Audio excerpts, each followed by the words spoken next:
Rubber വിലയിടിവിന്റെ പരിഹാരം തേടി രാഹുൽ ഗാന്ധി കർഷകരുമായി നടത്തിയ ചർച്ചയിൽ വിലയിടിവിനെക്കുറിച്ച് പരാമർശം പോലും ഉണ്ടായില്ലെന്ന് ആരോപണം. കൂടിക്കാഴ്ചയ്ക്കെത്തിയ റബ്ബർ കർഷകരിൽ ഒരാളെ മാത്രമാണ് സംസാരിക്കാൻ സംഘാടകർ അനുവദിച്ചത്.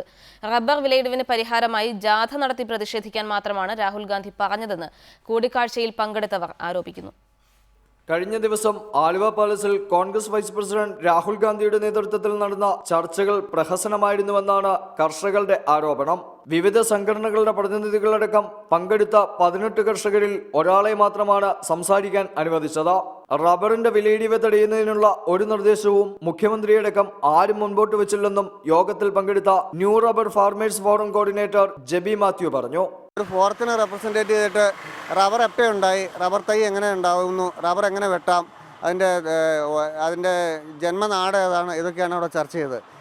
റബ്ബർ വിലയിടിവിനെതിരെ ജാഥ നടത്താമെന്ന് മാത്രമാണ് രാഹുൽ ഗാന്ധി പറഞ്ഞതെന്നും ഇവർ ആരോപിക്കുന്നു. അവിടെ ചർച്ച നടന്നത് രാഹുൽ ഗാന്ധി പ്രകടനം നടത്തണം, അല്ലെങ്കിൽ ഒരു പദയാത്ര നടത്തിയാൽ റബ്ബറിന് വില 200 രൂപ ആകുന്ന ഇതുപോലത്തെ പ്രഖ്യാപനങ്ങൾ 2 വർഷമായിട്ട് സംസ്ഥാന സർക്കാരുകൾ നടത്തിക്കൊണ്ടിരിക്കുകയാണ്. റബ്ബർ കർഷകരെ ദ്രോഹിക്കുന്ന കേന്ദ്ര സംസ്ഥാന സർക്കാരുകളുടെ നയങ്ങൾക്കെതിരെ സ്വന്തം നിലയിൽ കർഷകർ സമരം നടത്തുമെന്നും ന്യൂ റബ്ബർ ഫാർമേഴ്സ് ഫോറം നേതാക്കൾ പറഞ്ഞു. റിപ്പോർട്ടർ, കൊച്ചി.